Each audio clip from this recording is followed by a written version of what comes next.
which shows Brazil's deficit as a percentage of its GDP. We know that it surged back in 2015 and 2016. It's sort of been leveling off. So how important is getting this reining in the deficit for investors? Right, Sherry. So Bolsonaro won today. It wasn't a surprise. But now the market is going to be focusing exactly what he does on the fiscal, and particularly on that graph that you show. There's a huge fiscal challenge for Brazil. First, in the list of homeworks that Bolsonaro and his cabinet will have is solving the pension reform. It's a necessity for Brazil to ensure sustainable growth going forward. And as we just saw in the graph, 7% of GDP in fiscal deficit will require lots of effort by Bolsonaro, his cabinet, and Congress. Last time I spoke to Brazilian President Michel Temer, he told me that he would try to push pension reform before he left office, before January 1st. And now we're seeing the latest headlines that Temer has in fact offered Bolsonaro to push this reform. Do you expect any change before he leaves? That would be great news. I mean, the outgoing president basically solving a big political puzzle of the incoming president, but we don't expect that necessarily to happen. The political equilibriums are very difficult. People close to Bolsonaro and Pablo Guedes, who is going to be his finance minister, have said that they don't like all of the details of Temer's pension reform. So while there's a possibility, I think it's a difficult possibility to getting it done. So coming to today's election, we saw the Bovespa just rally 20% since mid-June, something that investors have called the Bolso rally. Does that mean that it can still continue, or a lot will hinge just how he interacts with Congress as well?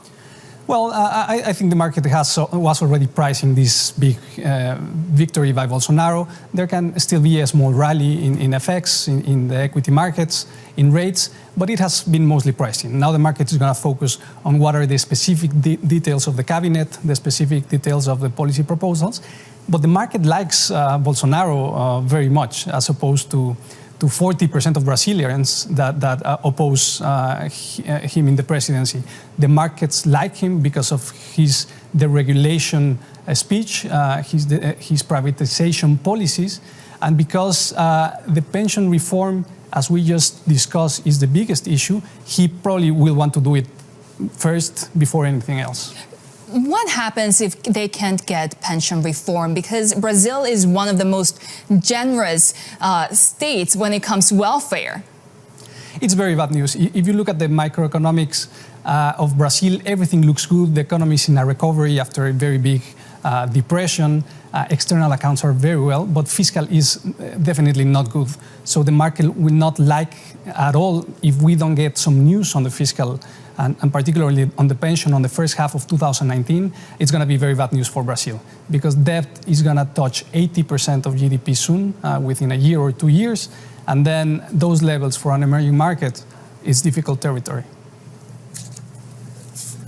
Ernesto, Brazil, along with the rest of emerging markets, have been roiled by the story of the Fed, of course, persisting on its tightening path, and some of the kind of global headwinds that have affected EMs as well. How particularly vulnerable is Brazil in that space?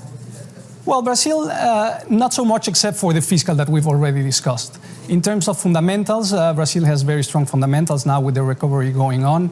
We expect an acceleration in Brazil from 1.4% GDP growth this year to 2.2% next year, which is a very good acceleration. External accounts are rock solid with a small current account deficit.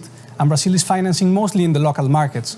So in this difficult environment for emerging markets, Brazil would be okay if they solve the fiscal. And this is where all eyes will start focusing, starting now that Bolsonaro is officially the president. He does have an uphill battle, doesn't he? I mean, in terms of the amount of resistance and division that exists within the Congress, in terms of the lack of specific detail that is given about his reform policies, and there's some concerns about the lack of experience that his finance minister has as well. Do you believe that it's all going to come together in a coherent strategy? It's not going to be easy, for sure. Doing pension reform is difficult everywhere. And we saw in Brazil how difficult it was for President Temer, that he had lots of experience in Congress. He had the ability to put coalitions together. And now we will see about Bolsonaro, who doesn't have as as a long experience as President Temer. We will see who his cabinet is. So far, the names that have been floated upon for the Ministry of Finance and for his Chief of Staff are very market-friendly and are certainly capable of doing a big pension reform. But that's why the eyes of the market will be focusing on Brazil for starting now and all of the first half of 2019 to see the advances that they are doing in terms of the politics of the pension reform. We're looking at live pictures there of celebration, scenes of jubilance and victory and celebration in Rio de Janeiro. Of course, a short while ago, we heard from Jair Bolsonaro essentially in his victory speech saying that this government will be a defender of the constitution, of democracy and of freedom, saying this is a promise, not from a party, not from the words of a man, it is an oath to God. It's important for him to make a declaration like that, given there are some concerns about his feelings towards democracy and certainly some of the concerns over how divisive this campaign period has been for the country, Ernesto. For sure, that was the big concern. I mean, in a way, the market liked Bolsonaro very much because of his market-friendly policies, the turn of Brazil from the left now to the right, with the privatization agenda, with the good fiscal accounts targets that they will put upon. But the concern was his relationship with the democratic institutions in Brazil. And this victory speech was meant to calm both markets, both the people in the country. I think it was a good victory speech. But of course, same as in Mexico, when we had AMLO with a good victory speech for the markets, right now people are focusing on the details. And that's what's going to happen in Brazil, on the details of specific Bolsonaro's policies that he will try to do. How much should we focus on the trade tensions between the U.S. and China, given that they are Brazil's two largest trading partners? Exactly. It's difficult for Brazil. It's difficult for the rest of Latin America. But interestingly, there might be a positive aspect in the margin for Latin America, in the sense that if you got the US and China fighting and don't wanting to import from each other, then there's a space for other countries, for example, Brazil. And we've already heard anecdotes and stories of some Brazilian exporters exporting more to the US because the US doesn't want to buy as much from China. So there's an interesting channel for Latin America that we should keep watching.